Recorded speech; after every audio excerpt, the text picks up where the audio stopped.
Bom dia, turma! Tudo bem com vocês? Bom, espero que sim. E hoje, como combinado, começa a nossa videoaula, tá? Então, hoje é a nossa videoaula dando continuação ao nosso conteúdo sobre movimento respiratório. Semana passada, a gente introduziu um pouquinho sobre o sistema respiratório, a gente conheceu cada uma das suas estruturas, desde a nossa cavidade nasal, a laringe, a faringe, os brônquios, os bronquíolos, até a menor estruturinha que forma o pulmão, que é o alvéolo pulmonar, onde acontece, né, a troca gasosa, certo? Então, a gente viu cada uma dessas estruturas. E aí, a gente, hoje a gente vai dar continuação, entendendo um pouquinho melhor como que acontece esse movimento respiratório. Então, se você não conseguiu participar da aula passada, eu vou pedir para você dar uma lida, tá? Uma lida a partir da página 20, para conhecer um pouquinho melhor de cada uma dessas estruturas e depois você volta aqui para continuar assistindo essa nossa videoaula, tá bom? Então, dê uma lidinha a partir da página 20, que começa uma introdução lá, e aí depois você vem aqui, tá? Então, hoje a gente vai continuar a partir da página 24, da página 24 à página 30. Eu creio que a gente finaliza isso hoje do sistema respiratório, tá bom? Então, a gente vai começar aqui a partir do movimento respiratório. Então, vamos relembrar algumas coisinhas. A gente está estudando como que o ar daqui de fora entra no nosso corpo e ajuda a nossa célula. E a gente descobriu que quando junta a glicose que vem lá do nosso sistema digestório, o açúcar, né, que vem lá do nosso sistema digestório, com o oxigênio, eles dois entram na nossa célula, né? A célula é a menor parte que forma qualquer ser vivo, e aí eles vão lá para uma estrutura chamada mitocôndria, tá? Apresentei ela novamente para vocês, mas a gente já estudou sobre a mitocôndria. E a mitocôndria, ela faz um processo chamado de respiração celular, ou seja, ela faz com que a célula lá dentro do nosso corpo também respire. E aí, o que a mitocôndria faz quando ela respira? Ela produz energia para a célula conseguir trabalhar e fazer todas as suas atividades. Por isso que a gente tem energia para fazer tudo que a gente faz, né? Correr, brincar, comer, todas as nossas atividades. E aí ela devolve também o gás carbônico, ela produz gás carbônico e água. Por isso, quando a gente usa máscara, agora a gente está usando bastante, né? A máscara, depois se você usar por muito tempo, ela vai ficar molhadinha, porque quando ela sai aquele ar, ele sai o gás carbônico e água, tá bom? E a gente viu também que o ar, ele é composto por várias coisas, várias moléculas, várias partículas, desde poeira até mesmo a partícula que nos interessa, que é o oxigênio. Então, a gente respira oxigênio e manda para fora o gás carbônico, né? As plantas são ao contrário, né? As plantas respiram gás carbônico e manda para a gente oxigênio.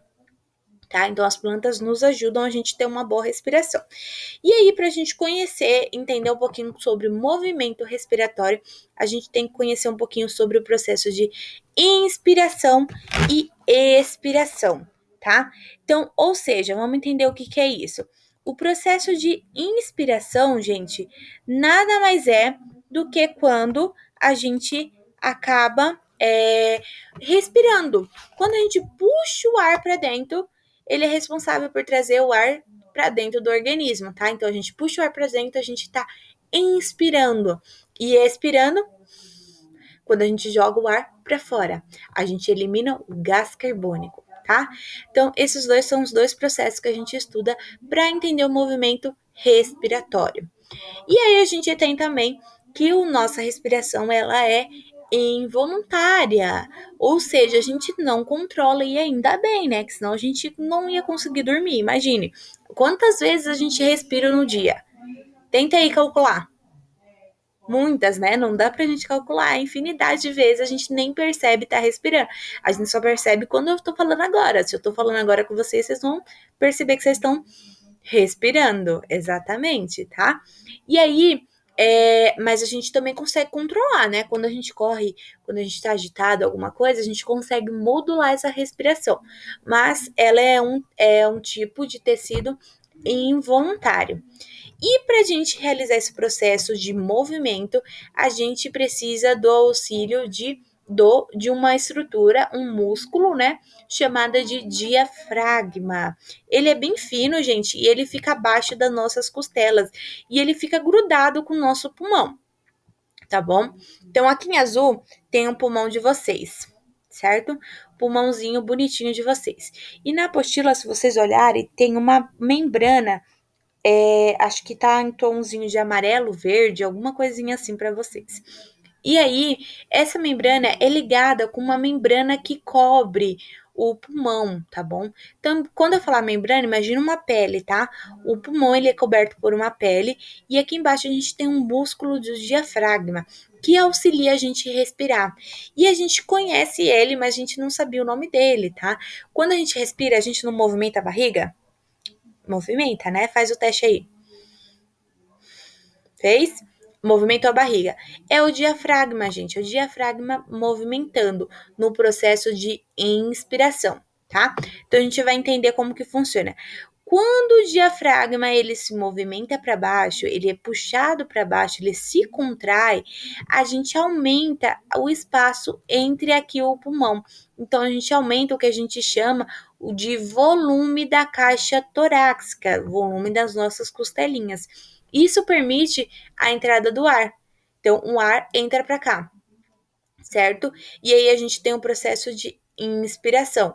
Puxou o diafragma, volta. Isso, vamos fazer um teste. Tenta aí respirar pela barriga. Coloca a mão na sua barriga e respira. Respira bem fundo e segura para soltar. Solta, expira. Agora inspira de novo. Viu a barriga se movimentando? Exatamente, é o diafragma. Mas a gente também consegue respirar a partir do auxílio da movimentação da nossa caixa torácica, tá? Então, nossa caixa torácica, ela também consegue se expandir. Então, a gente vai agora tentar respirar somente utilizando a caixa torácica, tá? Então, coloca a mão aí no seu coração, no meio do seu pulmão e tenta não mexer a barriga, tá bom? Tenta jogar o ar só aqui para a parte de cima da nossa caixa torácica, que é feita das costelinhas. Essas costelas, gente, elas têm cartilagem que ajuda elas a se movimentarem, tá bom? Então vamos lá. Respira, inspira, expira. Certo? Inspira, expira. É um pouquinho mais difícil, né? É um pouquinho mais difícil do que o normal. Mas se vocês continuarem tentando, pode fazer umas 3, 4 vezes, vocês vão conseguir ver essa parte se movimentando, tá bom? E aí o processo de expiração é quando esse músculo, o diafragma, ele se relaxa. Quando ele se relaxa, ele volta à posição normal. E aí quando ele volta, ele empurra o que está dentro. E o que está dentro? O gás carbônico e a água que vai subir e sair, tá bom? É isso que acontece, certo? Então, esses daqui são os movimentos respiratórios. Claro que a gente tem que lembrar que aqui dentro do pulmão tem um alvéolo. O alvéolo são as bolsinhas. Deixa eu mostrar aqui para vocês, ó. Os alvéolos são essas daqui, ó. São essas bolsinhas. Essas bolsinhas, gente, são onde acontecem as trocas gasosas. Elas ficam lá dentro do pulmão. Se o alvéolo ele aumenta de tamanho e ele diminui, é aí que acontece a troca gasosa passando para o sangue. O oxigênio vai para o sangue e do sangue sai o gás carbônico e volta, tá? Então, acontece esse alvéolo, ele é comprimido e relaxado novamente. Ele estica e encolhe diariamente, tá? E aí, por isso que a gente tem esse movimento. E aí, a gente vai começar a falar sobre algumas doenças respiratórias, tá? Então, a gente vai começar a falar um pouquinho sobre as doenças. Por quê? Porque a gente respira, a gente falou, né, que o ar ele é composto por várias substâncias, várias partículas, várias coisas, desde perfume a poeira, entre outras coisas que podem causar as alergias ou algum dano severo ao nosso organismo, tá bom? E aí, Normalmente, as doenças respiratórias elas vão se manifestar com mais frequência nos meses de inverno, porque tá frio, né? Tá frio, qual o que a gente faz? A gente fecha tudo. E aí tem pouca ventilação do ambiente, diminuição da umidade, por isso que a gente tem. E aí acontece o quê? A geração de vários micro-organismos, vírus, bactérias que podem entrar. Por isso que a gente falou na aula passada que é importante respirar pelo o nariz, né? Não pela boca, tá? Porque quando a gente respira pelo nariz, a gente tem os pelinhos. E os pelinhos vão ser a primeira barreira que vão auxiliar nesse processo de não deixar o que não deve entrar prejudicar o nosso organismo, tá bom? E aí a gente vai agora conhecer sobre a asma. Alguém aí tem asma? Tomara que não, né? Mas se alguém tiver, depois me comentem. A asma, gente, ela é uma doença que normalmente tem origem alérgica e ela se caracteriza pelo excesso de secreção e muco nos brônquios e pelo estreitamento dos bronquíolos. Então, ela fecha os brônquios e fecha os bronquíolos e aumenta o muco, tá? E ela causa o quê? A dificuldade da passagem de ar. Se alguém não estava na aula passada e não sabe o que é isso, volta lá na página 20 que tem uma fotinho dos broncos e os bronquíolos. São estruturas que vão estar ligadas depois, posteriormente, ao pulmão, tá? É o caminho que o ar percorre para entrar no pulmão. E aí, essas pessoas, ela tem uma forte sensação de falta de ar, tosse, aperto no peito, em razão da dificuldade desse ar entrar. Então, a gente viu que esse ar ele tem que entrar para dentro da célula para a célula conseguir trabalhar, senão a célula não tem energia, a gente não consegue fazer nada. E se a célula não respirar lá dentro, a gente morre também, né? E aí, quando tem uma pequena passagem, uma pequena quantidade de ar, vai dar falta de ar. E aí a gente tem o uso desses inaladores. Esses inaladores, gente, contém um tipo de medicação que ajuda a a manter esses bronquíolos em um tamanho ideal para a passagem do ar, tá? A gente também tem a pneumonia. A pneumonia, ela pode ser resultado de uma infecção inicial nas vias aéreas que chega até os pulmões, né?